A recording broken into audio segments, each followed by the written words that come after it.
we'll get into the rest of the meeting. Is everyone able to hear me?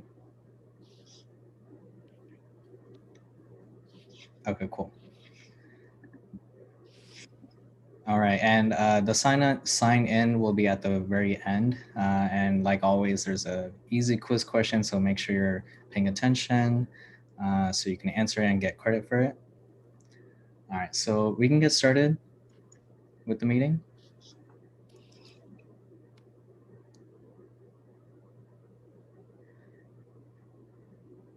All right, so once again, that's our agenda. We'll introduce all the officers and what we do at Mullen Doctors. We'll give some fundraising updates, volunteering updates, program updates, and upcoming events, as well as the main thing we'll be talking about the medical school application process, which has a lot of information. So make sure you're paying attention to that. Okay, so if you're new or if you just as a friendly reminder of what our mission statement is, of course, we are a pre-med organization.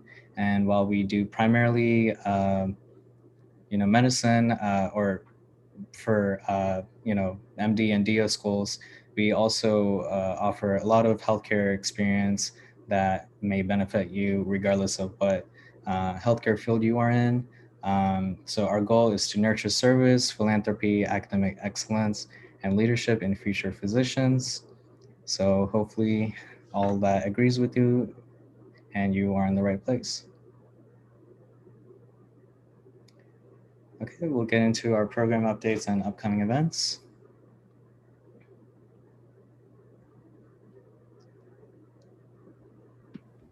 Sorry, guys. Hi. My name is Nikhil, and just to kind of reintroduce myself, I am a senior biology major, and I will be the vice president external for Molding Doctors this year.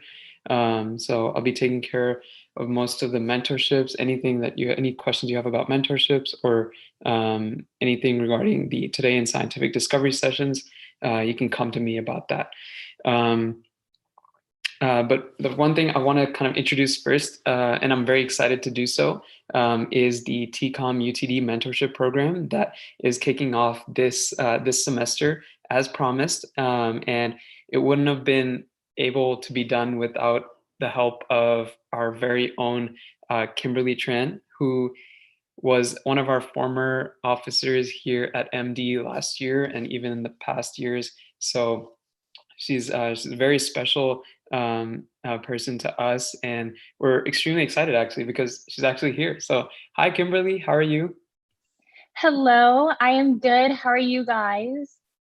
Good. Thank you so much for coming out and being so willing to kind of talk about the program. This is really exciting. We're excited to hear it. Sure. Yeah, I'm so lucky to be here and happy to be doing this year again on TCOM side. So like Nick mentioned, I am a current first year at TCOM, and this program was actually started with Molding Doctors in partnership with TCOM in 2017, 2018.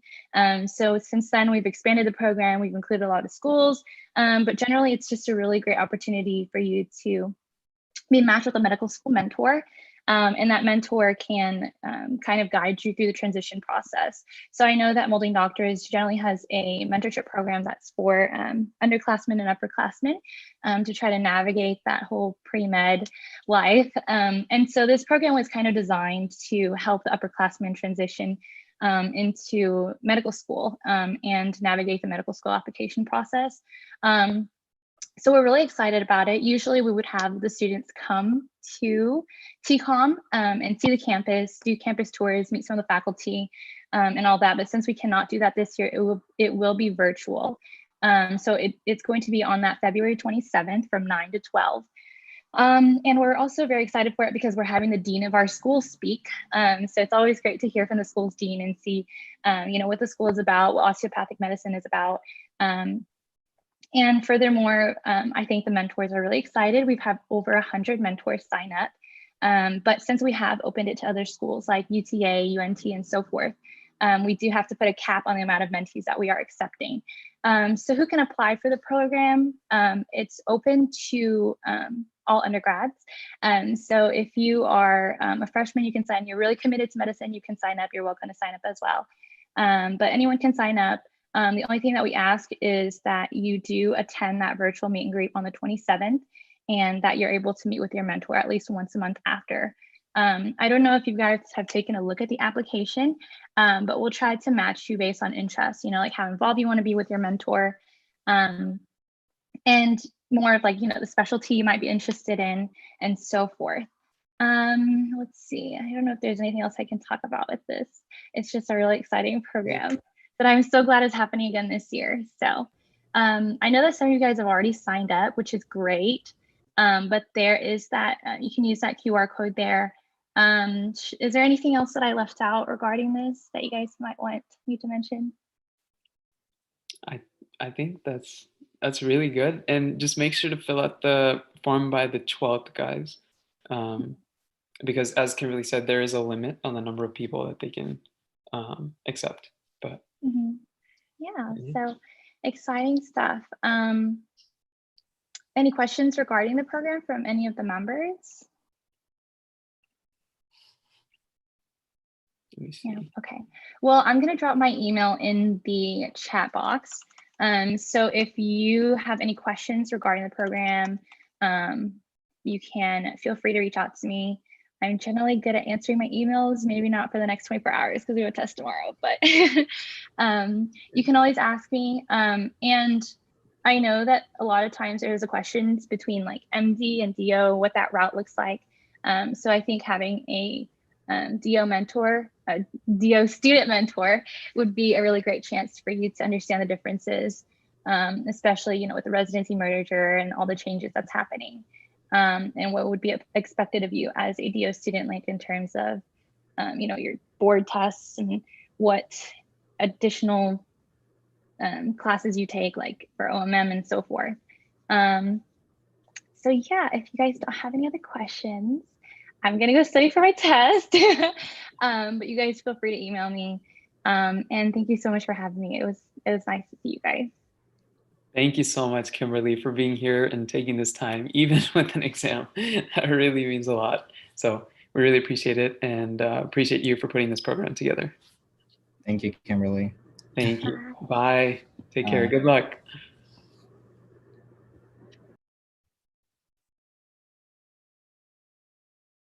All right, guys. Yeah, and if you guys have any questions at all about the program, feel free to email Molding Doctors, and we'll be sure to get an answer to you. All right.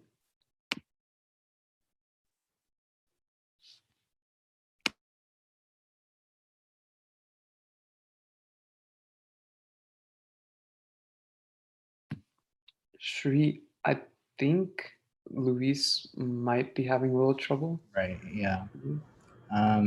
Luis, if you're able to connect, feel free to jump in. But while he's connecting, I'll talk a little bit about the mentor-mentee program.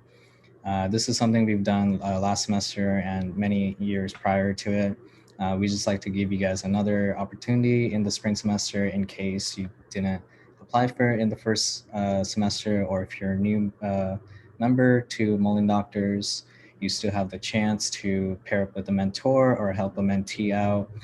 Just sign up through our link tree, and Luis will match you up with your appropriate mentor mentee, and hopefully you guys can both benefit from each other. And if you guys have any questions, let Luis know. You can contact him through GroupMe or through email. Okay. Can you guys hear me? Yeah. Okay. So thank you for being patient. So I guess we went over. Luis, your audio is cutting in and out.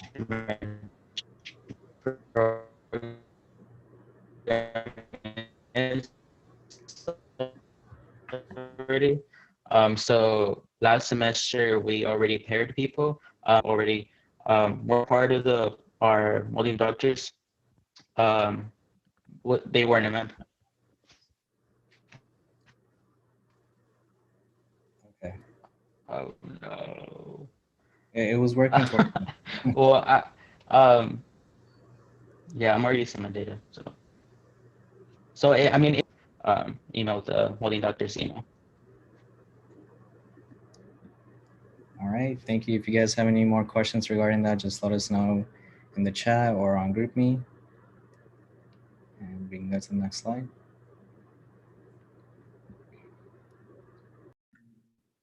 So I'm just going to give the fundraising committee update. So we're now on Fundraiser 6, but it's the first one of this semester. The organization that we're fundraising for is called Texas COVID Connect. And where this money is going to go is this organization makes COVID care kits for the underprivileged communities. And these care kits include masks, thermometer, hand sanitizer, gloves, and information cards in both English and Spanish. And now Versha will explain what the actual fund. Hey guys, so Fundraiser 6 is going to be held in the form of a raffle, and we'll give you all more details about it pretty soon. But so far our prizes are going to be things like a $100 Amazon gift card, a Canon wireless printer, Vans, Apple Pencil, and more things. So stay tuned. We'll keep y'all posted. Follow us on Instagram at UTD Molding Doctors. And we'll be posting about this starting Monday, February 8th. And this fundraiser will last around a week. So yeah, get your tickets ready. All right. So with that, also make sure to follow Texas COVID Connect on Instagram too. They're a new organization doing great things. So upcoming, we have a Ask an MD event. We're partnering up with RIMS, which is the org that stands for Religious Women in Medicine and Science. So we have Dr. Sharon Stoll. She is a neurologist and as well as an assistant professor at Yale. So, and she has a lot more to offer and a lot of advice to give, regardless of what you're interested in. So please join us and BREMS on February 17th at 5 p.m. So that's different from our usual meeting times at 7 p.m. So some of you might have class. I'm not sure if it will be recorded or not. It probably will, but please attend live so you can directly ask Dr. Sharon Stoll questions. There is a Zoom RSVP that is posted in our link tree. Or sorry, not a Zoom RSVP. There's a Google Form RSVP that we sent out in our email. Please sign that up, sign in, as well as you can submit questions you want to ask Dr. Sharon Stoll, so she will answer those questions at the meeting. Okay.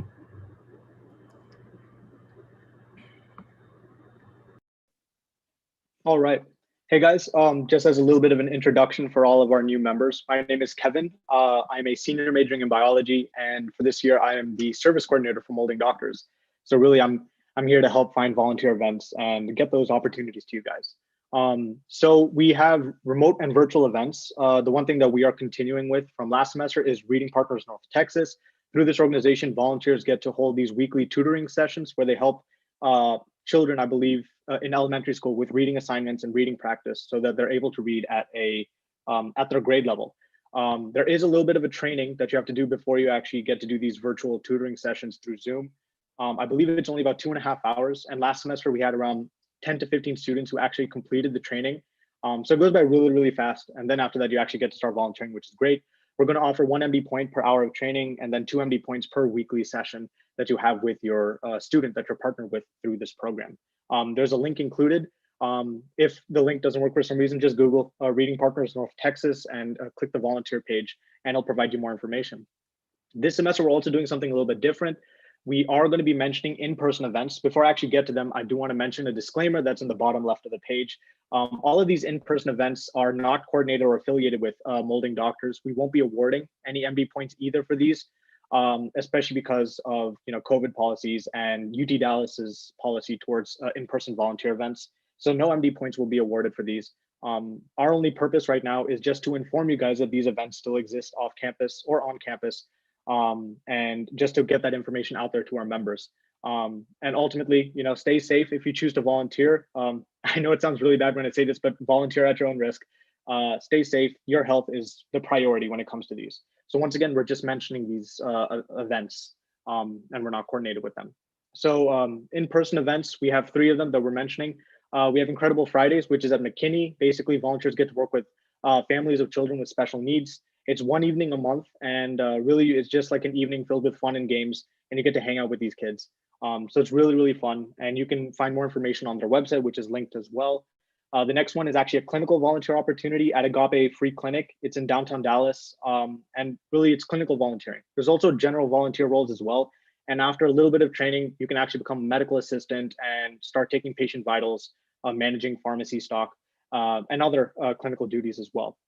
And then the last one we have is Acing Autism. This event is actually an in-person event that takes place at the UTD tennis courts. So it's on campus.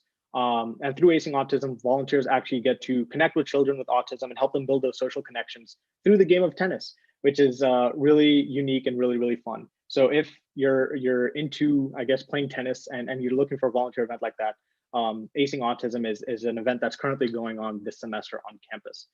Something not mentioned on these slides are the Mcat workshops. We had 3 workshops, I believe, last semester. This semester, we will have another 3 workshops, hopefully. I'm planning one for the end of February. It's not official yet, so I didn't include it on the slides. But stay tuned for more updates. I'll be sending them through our weekly emails, and hopefully we can get more guests to show up for these workshops so it's more interactive as well. But yeah, that's all the updates I have. Hi, so I'm the VP of Service. I'm Meha, just to reintroduce myself. It wasn't on the last slide, but we will be still having the book club and roundtable series.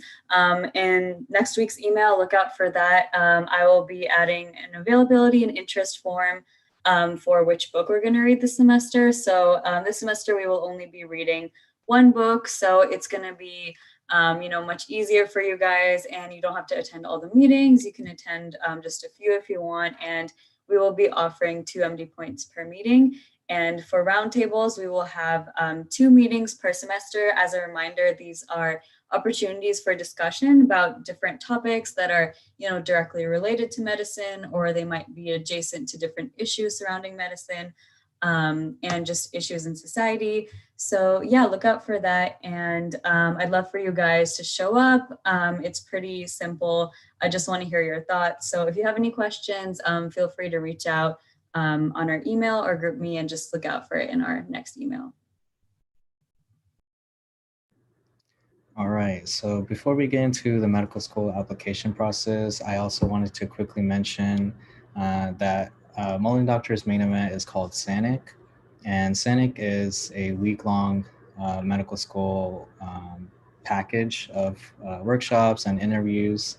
And because, everything's virtual, we're still trying to work out the process of how to host it and how to still make it a valuable experience for you guys. Those of you who are juniors and seniors know what I'm talking about. So stay tuned for more information on that as well. And yeah, so we'll get into the medical school application process. Now, if you guys have any questions throughout any of this, please feel free to type it in the chat. And of course, if you have following questions, feel free to reach out on GroupMe. All right, so first I wanted to talk about the 3 different application types as a pre-med student. The first one is TMD SAS. This is the main one that most of you will probably be using.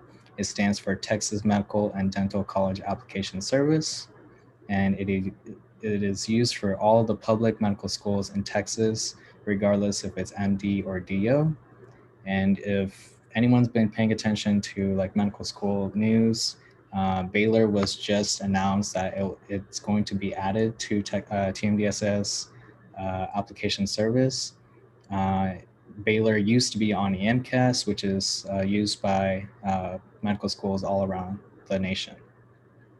So with Baylor and with the entire list that you see, we have actually 14 medical schools, 12 public and 2 private in Texas. So because we have so many medical schools, Texas has its own application service. But the great thing, lots of great things about being a Texas pre-med student is you don't need to apply to each of them. If there's an option to hit submit on, and it will submit all your application to all the medical schools. So the cost of applying is very cheap in medical school, as well as cost of attending medical school. We have very good tuition rates, as well as acceptance rates, because 90% of medical students are Texas residents. Okay, so we have Baylor, we have Long and San Antonio, and I'm just talking about the short-term name that everyone uses. McGovern is in Houston. Sam Houston is a new one. That's an osteopathic or DO school. Texas A&M, and we have 2 Texas Tech medical schools, one in El Paso, one in Lubbock. We have the Houston College of Medicine, which is a MD school. Right, so there is Dell. I believe I had it. I might have missed it. Yes, sorry, I probably missed it. It's in Austin. One second.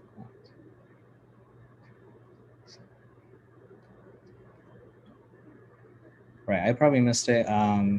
Yeah, so and then we have the UNT one at Fort Worth. That's a DO school.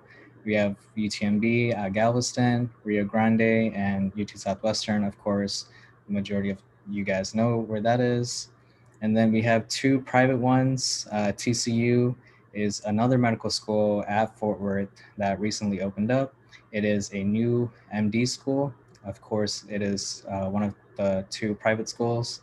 As well as the second private school, which is the Incarnate Word of Medicine, and that is also in San Antonio.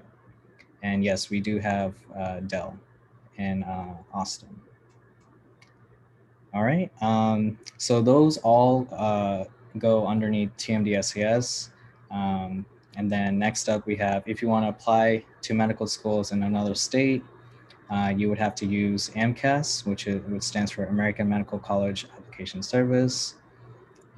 So the differences, there are differences between each of the service, but the process is mostly the same, and we'll divulge into that in the next slide.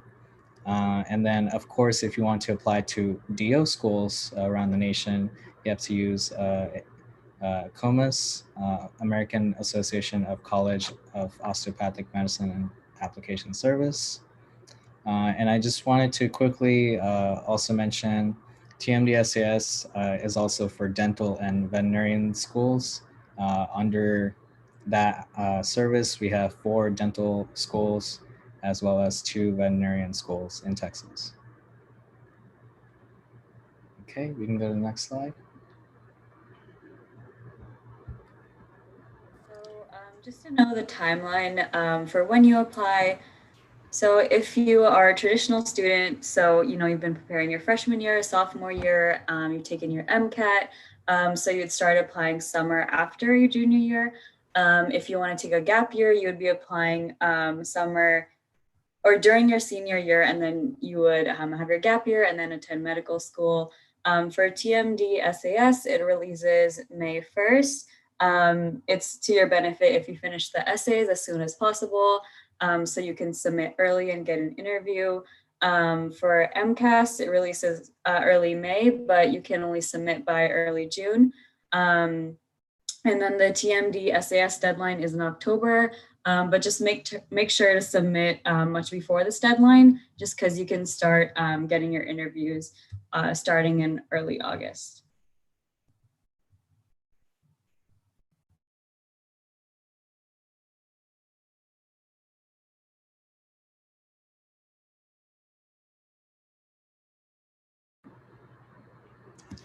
So if you guys don't know, HPAC, which is the health advising for pre-meds and others, you can attend the HP's process when you're applying, and they basically walk you through the application process regarding deadlines, essays, rec letters. They gather everything, and if you qualify for the HP process and if you submit everything on time, you get to undergo mock interviews as well as a cover letter that is prepared by HPAC, and it looks really good. So we have a question: will we still have access to HPAC if we choose to take a gap year or after graduation? I believe you should. Yeah, I am pretty positive you should, especially if you're in the HP process. You will definitely get it. All right, so there are two applications: the primary application and secondary applications. Primary application is the one you have to submit usually as early as you can. Secondary applications come after, as when medical schools receive your primary application and they like your application, they want to see more from you, they send additional requirements that you have to fill out, which we'll talk about later. So in the primary application, obviously you have to select all the schools you want to send to, your personal demographic information, your education, which includes your high school SAT scores, and pretty much all of your academic coursework. So make sure you have all of that ready to go. That's part of what HPE does. They help you, remind you to get all those done. And of course, the main bulk of it is going to be your employment and activities. I would say this takes quite a bit of time. So that's why we always recommend you to have a spreadsheet where you can track all of your extracurricular activities, how long you've done it, how many hours per week, who to contact. So all of that information is necessary. And it would be the worst thing when you really did a really great opportunity, but you just forgot about it and didn't include it in your application. And this is also where you put your leadership positions, awards, and honors, and all of that. There's a handbook for this entire application process, so make sure you read everything specifically. And of course, you have to have like a professional photo done, rec letters, essays, which we'll get to, and all of your activities, they have to be in chronological order. That's why if you have a spreadsheet, you can track dates much better. And of course, proof of residency to make sure you're applying to, you're a Texas resident, to get that in-state tuition or out-of-state tuition, as well as other things. Okay, any questions so far before we move on? Okay, what do you suggest freshmen and sophomores do? So we actually have a slide for that at the very end. So hopefully after that slide, that should answer your question. The application handbook can be searched on Google. Just type in TMDSAS handbook and you should be able to find it. All right, we can move on to the next slide. All right. So for your essays, there's 2 mandatory essays and 1 optional essay. I'm going to go ahead and talk about the first essay, which I'm pretty sure everyone's heard of. It's your medical personal statement. The prompt for that essay is actually written on the screen, but just to say it, the prompt is: explain your motivation to seek a career in medicine. Be sure to include the values of your experiences that prepare you to be a physician.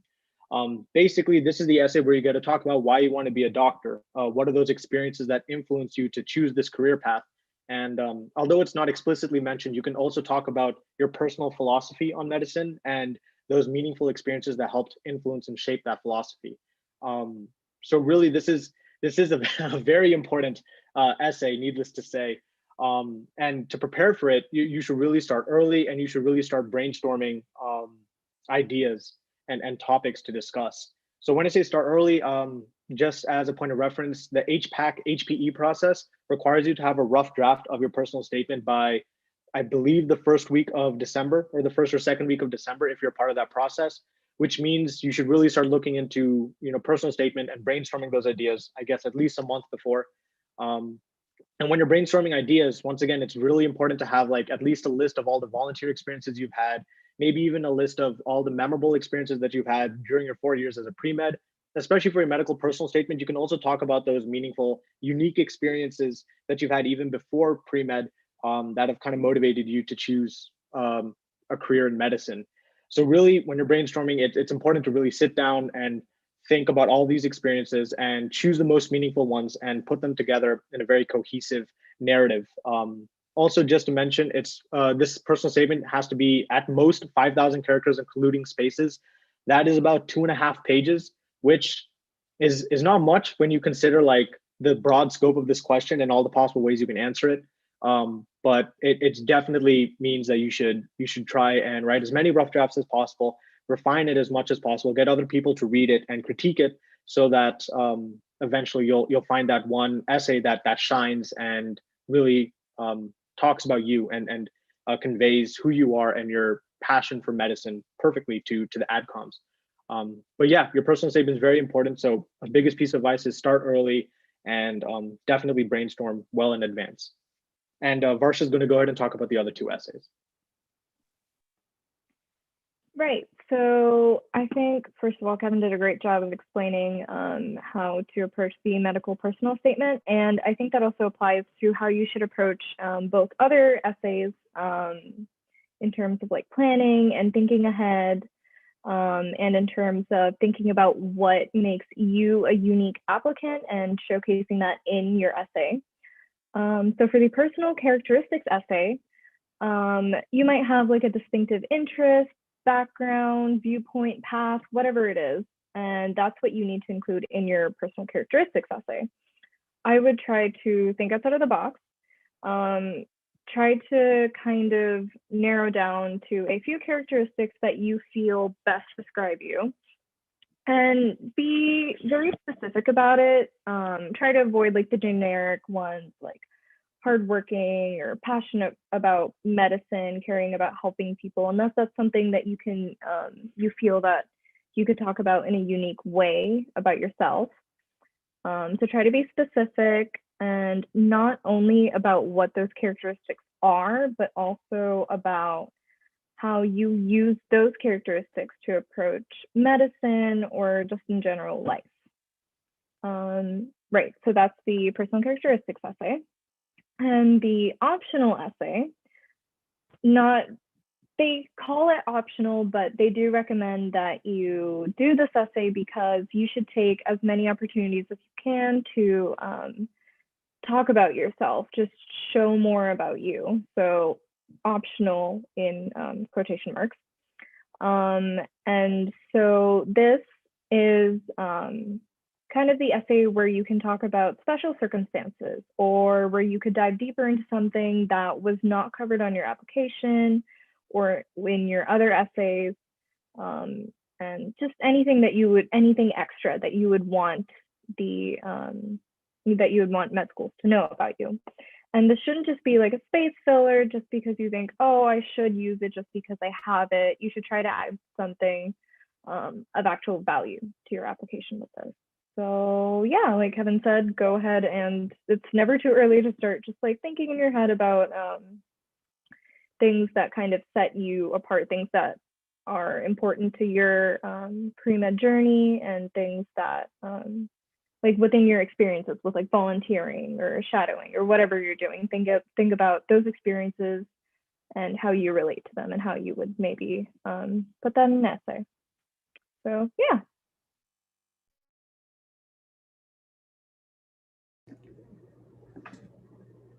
So we had a question about a example regarding the personal characteristics essay.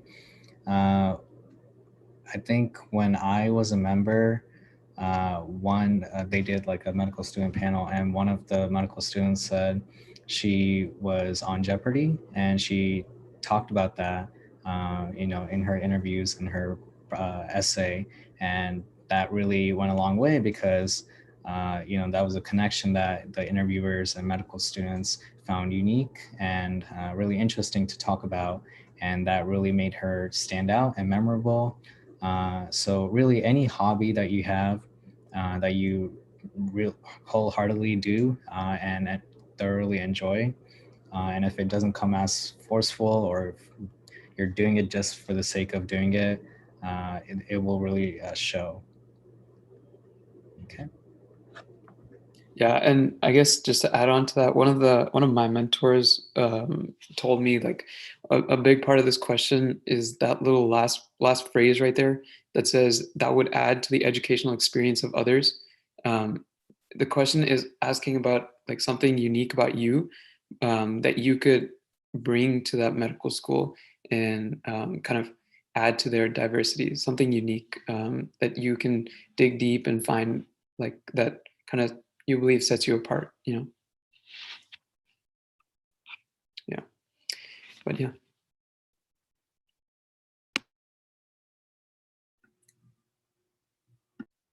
I also want to address one more thing. So I'm looking at the chat, and a couple of people have asked, what happens if you don't have any unique circumstances or life experiences? Everyone has something unique about themselves. We're all very unique.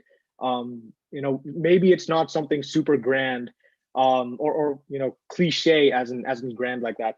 But there is always going to be something unique about you that you can always mention in your essay. The personal characteristics essay is not looking for something super above and beyond or stellar. It's just asking you describe yourself and how are you different from everyone else or from like a standard generic med school applicant. It's like, what are your backgrounds, your talents, your skills that you can bring to the table? So that Jeopardy example, I feel is a really good example because it's definitely something unique. But if it's not something grand like that, don't worry about it. Just find out what's unique to you, what's different, and just write about it. And usually that does the job.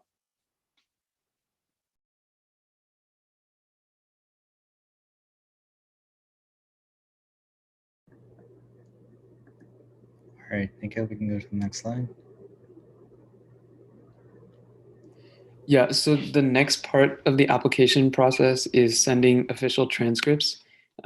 So basically what this slide is saying is that regardless of basically if you went to a community college in addition to your university, it's very important that you submit those grades and those courses as well, because medical schools are not just going to take into account your UTD GPA, but they're going to take into account your cumulative GPA across like any courses that you've taken, whether that be in at a four-year university or community college. And for Amcas specifically, they'll have you send in your transcript like as pretty soon after you send in your app. But for TMD-SAS, they specifically will request it from you when they want it to. And they say like, don't send in an official transcript until we request it. So you'll see that on your application, but just keep that in mind.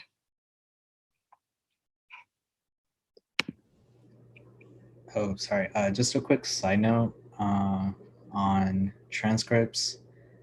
There are, like Nico said, you have to send all of your universities if you're a transfer student, all of your community colleges. So there's going to be different GPAs that they'll look at. It's not just your UTD GPA. They'll have a different scoring system, compared to your science courses and your non-science courses. So make sure you're taking all of that into account when you're trying to, gauge like where you stand in terms of your chances of getting into medical school. Of course, GPA is not everything, neither is Mcat, but that's something you definitely don't want to overlook. And it might be like junior or senior year when you realize it might not, uphold a certain GPA quota or a cutoff that medical school that you are aiming for. So just make sure you're keeping that in mind. And that's one of the things freshmen and sophomores can definitely do, is to really focus on in your classes, so you can have that time to focus on other things when in your later years.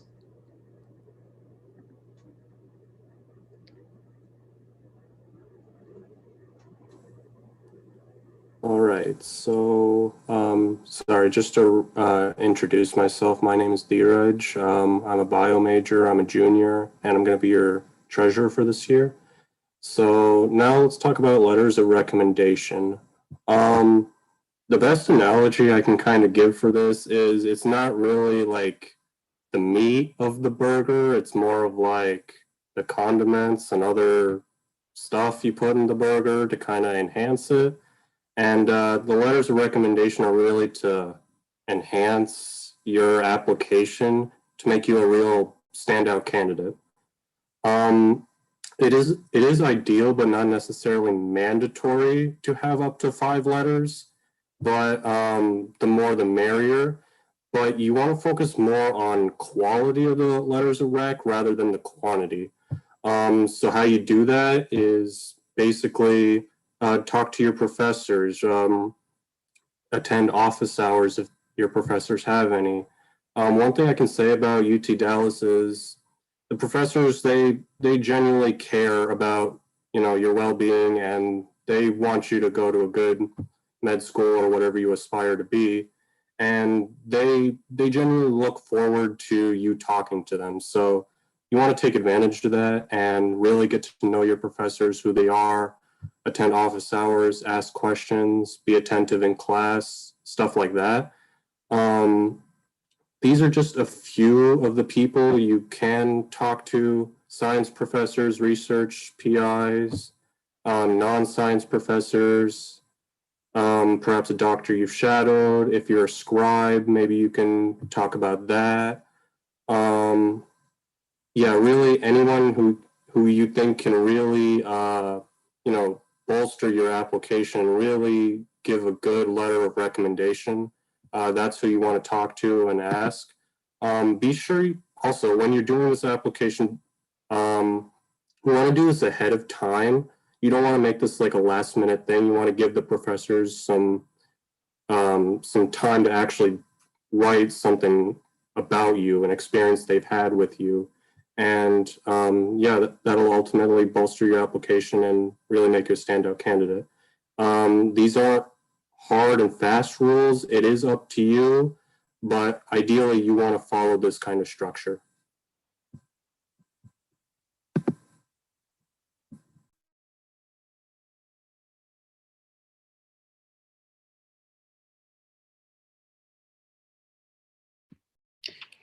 Yeah, so during the application process, the next step is your secondary applications.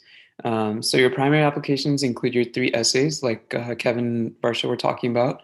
And then your secondary applications come from each specific school. So each school is going to ask you a couple questions that they want to know more about you. It's and I know it sounds like a lot of work, because in TMD SAS there's so many schools, and each of them may have up to like 3 or 4 essays average. So if you're trying to apply to all the schools, that's definitely a lot of essays to write.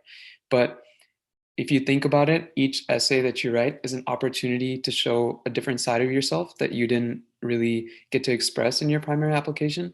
And the questions to these secondary apps are a little bit more specific. So some of them might be like, what is a time where you've had a conflict, and what are some ways that you work to resolve it? And then another one might be, what is a time that you worked in a leadership position, and talk about any obstacles that you faced and how you were able to overcome those. So things like that. I think there was one of the questions asking about your hometown, like what did you love about your hometown and why was it ideal, or or what did you not like about your hometown? Why was it not ideal? So different schools value different things. They have their own missions and their own values. So they'll ask you questions that sometimes relate to these different values. So it's important to kind of like think about these secondary applications after you finish your primaries, just because there's a lot of them. And something we'll talk about on the next slide is getting them in fast so that schools know you're interested in going there. But one thing I wanted to mention before we go to the next one is that there's a couple of schools in here that screen through their primaries first before they send you a secondary, whereas others will just send you a secondary as soon as they receive your primary. So the two schools right here mentioned are Dell and UT Rio Grande Valley. They screen first and then they'll send you the secondary. And the others will, as soon as they receive your primary application, they'll make sure to send you a secondary. In addition to that, I think there's one school, UTSA, Long School of Medicine, that doesn't or didn't have a secondary as of yet, but keep on the lookout. Things always change. I believe UTMB didn't have one in the past, but had one this year. So just keep on the lookout for any changes they make.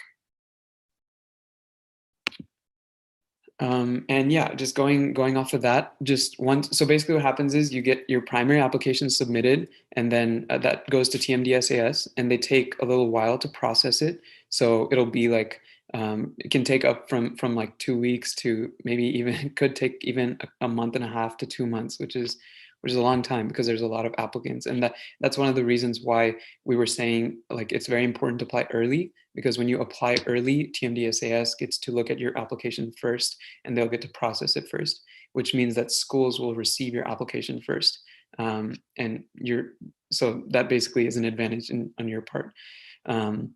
So once TMDSAS processes it, they'll make your applications available to all the schools in the service. From there, you'll start receiving these secondary applications. So once you receive these applications, it's very important to not wait more than a week to start submitting them. So biggest thing is that if you stall here and wait a little longer than that, it starts to look a little bit like you're not really interested in the school. But the best part about this is that you have that like period of time, either 2 weeks, maybe even a month in some cases, where you get to just kind of work on these secondaries because you've submitted your primary already. And another good thing about this is a lot of these secondary essays overlap. So you can use, like, if you submitted one about conflict from your Southwestern one, maybe there's another conflict one at like UTMB that you can kind of use the same essay for, or the same content for. Oh yeah, and one more thing I wanted to mention is that there's a database of like all the prior secondary essays on a lot of online platforms. I think one of the ones is Medical School Headquarters. I don't know if anyone knows Dr. Ryan Gray. He's pretty good at explaining things in terms of applications. So he has a database on there, and you can kind of look through all the past prompts, and most of those don't change. So you can start working on those ahead of time. But any questions, guys, about that? Feel free to kind of just go ahead and put it in the chat.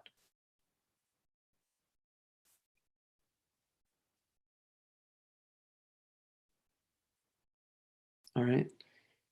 Well, yeah, go ahead and put it in the chat. We'll make sure to answer it, if not now, at the end of the presentation too.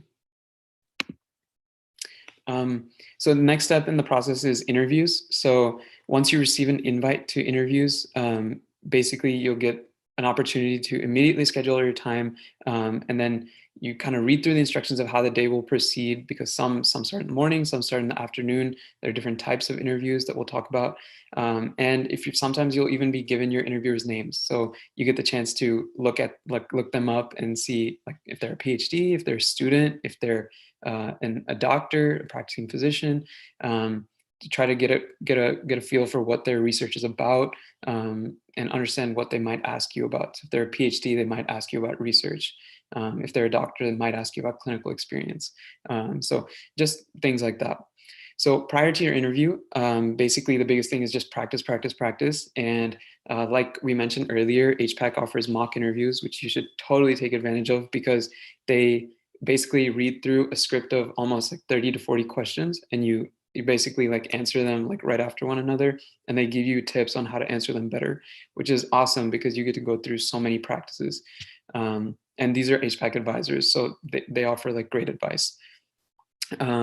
And then also another thing is to reach out to current medical students at the school where you're interviewing. They can give you tips on how the interview day might proceed and maybe potential questions that they've encountered in the past. And even you can even ask your parents and friends to kind of conduct a mock interview. The more practice, the better. And finally, there's a few different types of interviews. One of them is a traditional interview where you basically sit in front of one or two people and they'll be asking you questions. They can either be open or closed. Open means that they're basically gonna have your application there and they know they kind of gone through it a little bit. Closed is they haven't even seen your application, and this is almost like the first time you're meeting them and they're meeting you. And then you also have group interviews and MMIs, multiple mini interviews, where you basically have different situations. You might have 7 different situations, and you basically go into a room and there's like your interviewer there. Your interviewer could be playing a role of a doctor. He could just be an actual interviewer asking you a question. He could be telling you about an ethics situation, and your job is to kind of answer their questions or deal with the situation at hand. So those are really cool. But yeah, so those are a couple of the different types. And finally, night before an interview day, you basically attend the student socials if you'd like. Just get ready, set your clothes out, get an amazing night's sleep, eat a healthy breakfast, and get pumped, because getting to the interview stage is a big deal in itself. And you finally get there. I know it's nerve-wracking, of course, but the biggest advice I have is just be yourself. Be confident with what you have done so far in your application, and just answer their questions. And yeah, just knock your interview out of the park from there, kill that. And then following your interview, just complete any surveys that the school sends out and attend any town halls that they host. Usually they'll have like student panels or like professor panels that you can go and ask questions for. And finally, the biggest thing is to send a thank you letter to your interviewers, and schools will tell you how exactly to go about that process. Yes, okay. To add on to what Nikhil said, or to give you guys more opportunities to learn more, our next meeting will be on, we will have a medical student panel. So of course that would be a great time to ask them questions, especially if COVID has, especially if they're, first years, if COVID has affected their application at all. As well as asking medical school student related questions. So if you have any specific questions during about interviews, we also have workshops during Sanic Week that we'll talk about, and that HPAC might also help us with. All right, so now that you know what the application looks like and how to apply, you also need to know what medical school best fits you, and notice that's different from what medical school you want to go to, because sometimes those are not always the same choice. First off, you want to consider the curriculum, how week to week or day to day class schedule looks like, and affiliated hospitals. Okay, and the reason why even the affiliated hospitals are important is because during your 3rd and 4th year, those are your clinical rotations, and that's where you will, rotate through each, body system like neurology and OBGYN. So stuff like that. That's even that might play a part. Of course, that might seem super important for some people. Some people that might not be a big deal, but most importantly, curriculum, I would say, is something you should consider. Second up, we have dual degrees.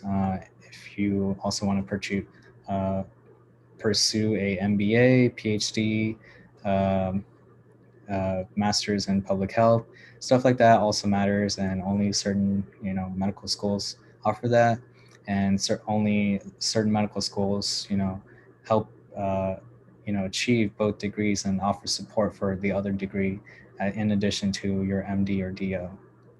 And third, if you want to go to the MD route or DO route, this is, there's been some stigma in the past couple of years that hopefully it's been getting better. But do your own research instead of, thinking one is better than the other. Both make you a doctor at the end. And it really doesn't matter when to the patient's eyes, they don't care if you're MD or DO. So really just choose based on the medical school itself, not necessarily MD or DO. Of course, residencies are important, so definitely do your own research regarding that. And you also want to consider how the student body culture is. If it's really, relaxed, if they are helping each other, if there's, groups involved, stuff like that. And by academic support, sometimes how do they study together? Is it alone? Do they study in the library? So these are questions you can ask when you do, especially in the TCOM mentorship. If you sign up and get a mentor, you can ask them all these questions, as well as any medical school interviews, as well as visits. Location of school might be higher up on this list, of course, family, the drive, climate, traffic, cost of living. Those are ultimately really important decisions. And this list is by no means in order. So just, you have to take account in all of these. And of course, you have to choose the one that, accept you. So of the ones that you apply and of the ones that accept you, make sure you're choosing the ones out of the list that accept you, choosing those. And we had a question. Do you have to specify if you're planning on doing, I believe you have to apply before the program. I'm not entirely too sure. But I would assume you have to apply before applying to medical school. And that is something you can definitely talk about in your interviews. And there might be, dual degree specific interview questions regarding that. So just be prepared. And of course, if you plan on doing MD, MBA, having a business minor or a major will definitely go a long way. If you do like a business internship or, doing healthcare management as a major or healthcare studies, stuff like that for like public health. All right. We can go to the next slide.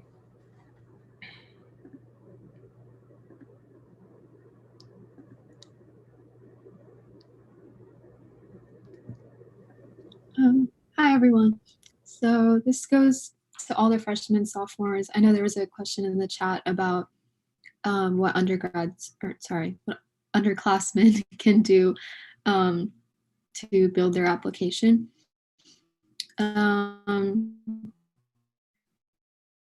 Basically, you're very involved in this or through off-campus programs, that's fine as well.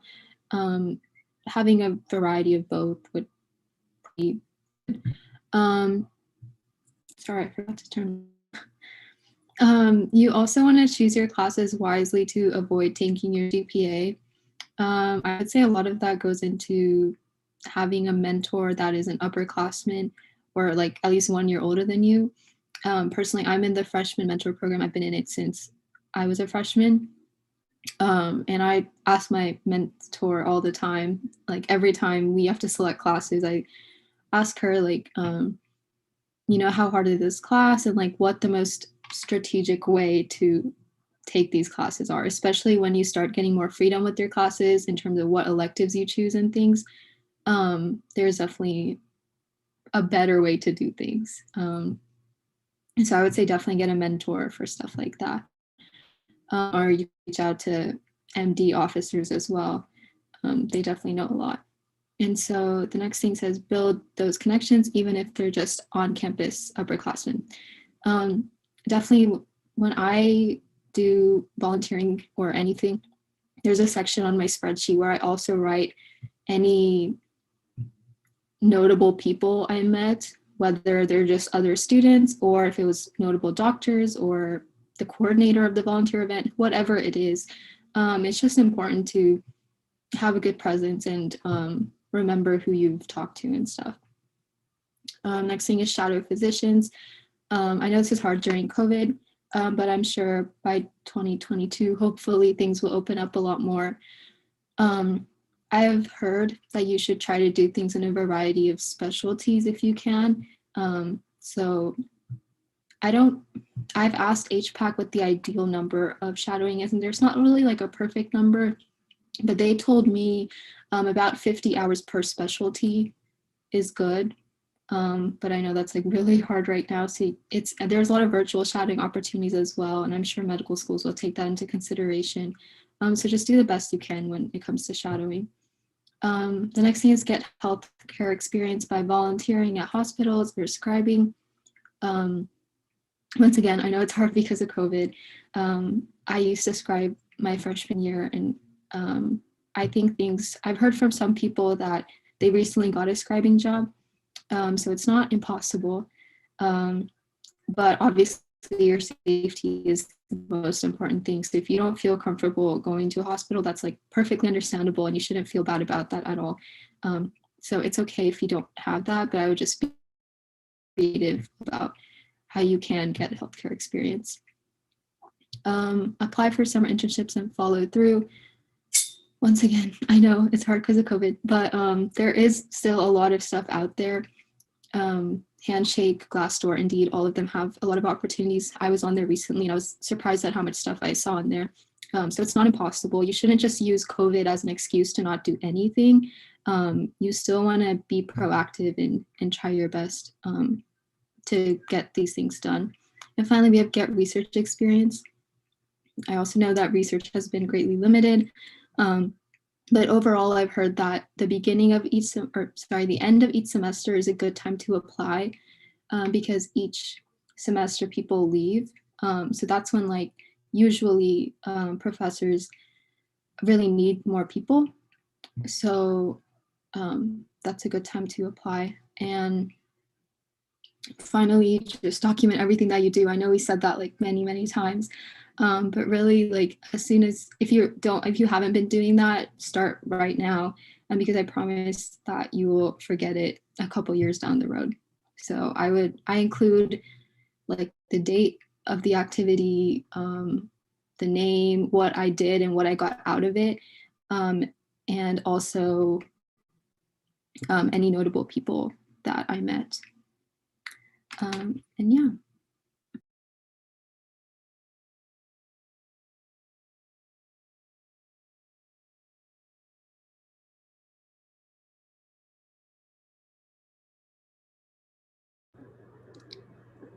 All right, before we get to the final slide, we'll give you guys a couple seconds to type in any questions and answer any questions you guys already have. So we recently got one. Do you guys have any resources that we can use regarding resume building? I don't know if there's any like specific tool I use. I would say, contacting the Career Center, it really helps with resume building. Of course, the ones Radha mentioned, you can also utilize that.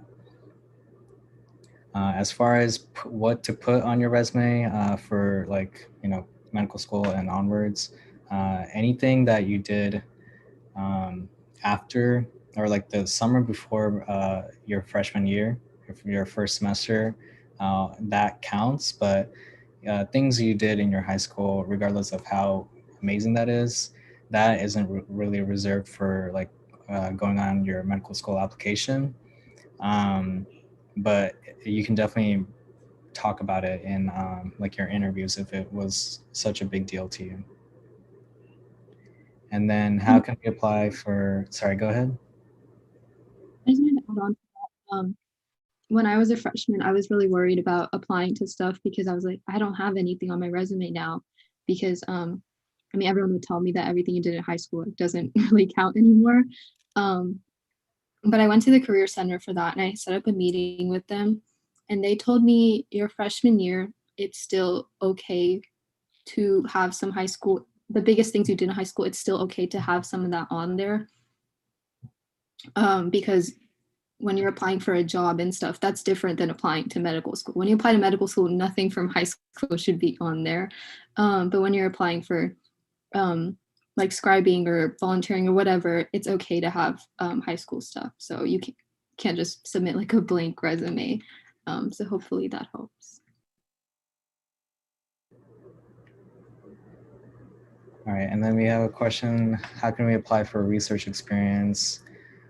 Yes, by emailing professors is usually one of the best ways. Sometimes there's research expos that you can attend. I'm not sure if there's virtual ones. Usually there's one in January. So just look out for information regarding that. But I believe you can also contact HVAC as well as the Career Center. Sometimes even JSOM has a lot of opportunities or networking opportunities that you can reach out to.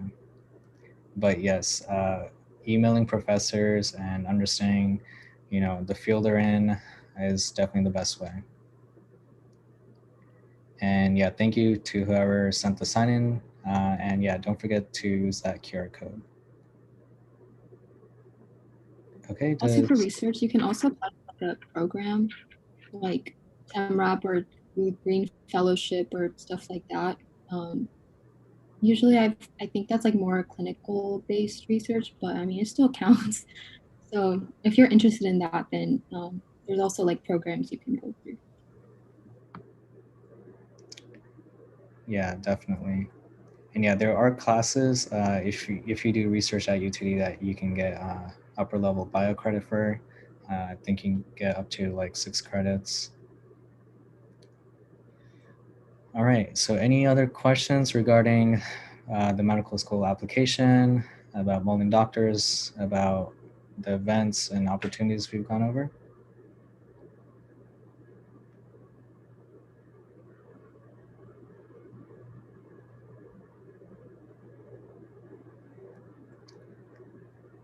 Does anyone want to take this question?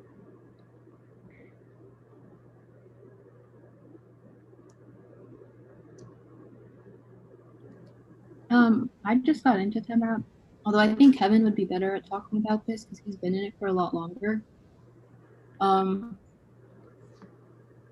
Honestly, I had some volunteering. I had like some random thing. I did scribing for a bit. It's not like, but I have my roommate who also applied and she didn't have any of the things I did, but she had different things, So just show that you're active on campus and you're doing something. There's no like ideal candidate really.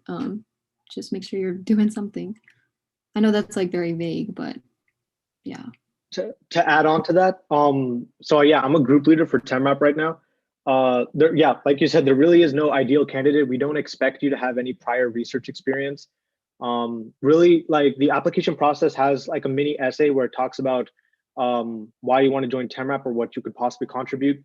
So don't worry if your resume is not super impressive or anything. We completely understand that students may not have research experience and are using TEMRAP as an opportunity to, I guess, experience research for the first time.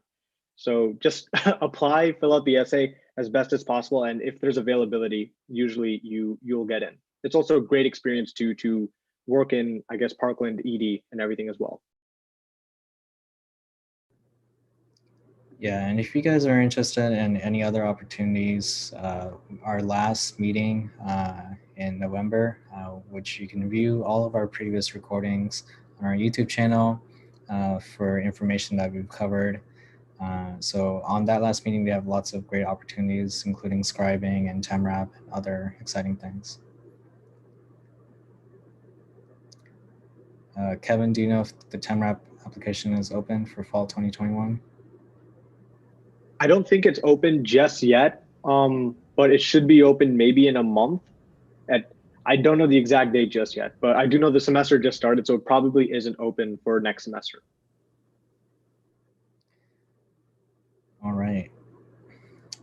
Any other questions? But yeah, like I said, next meeting we will have medical students where you guys can submit questions and or ask questions live. So make sure to come to that meeting. It's again exactly 1 month from now, and that will actually be our final meeting for molding doctors this semester. But of course, we'll have more information regarding SANIC, MD elections, and other opportunities after March 3rd. So that won't be like the very last thing regarding MD, but that'll be our last official MD meeting.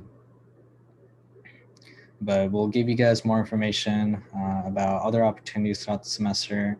Make sure to pay attention to our emails. We'll have a majority of our information on that, as well as our website.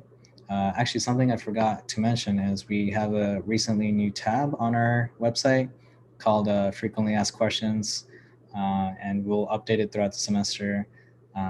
But right now, if you guys want to take a look at that, if you have general questions, that will help you answer it. And all of our socials are at the bottom of this slide if you guys want to stay updated in other mediums.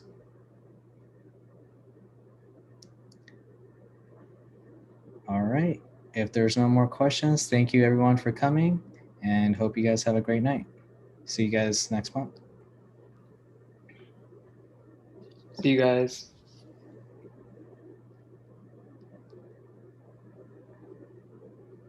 Mm-hmm. All right. Bye, everyone. Bye, guys.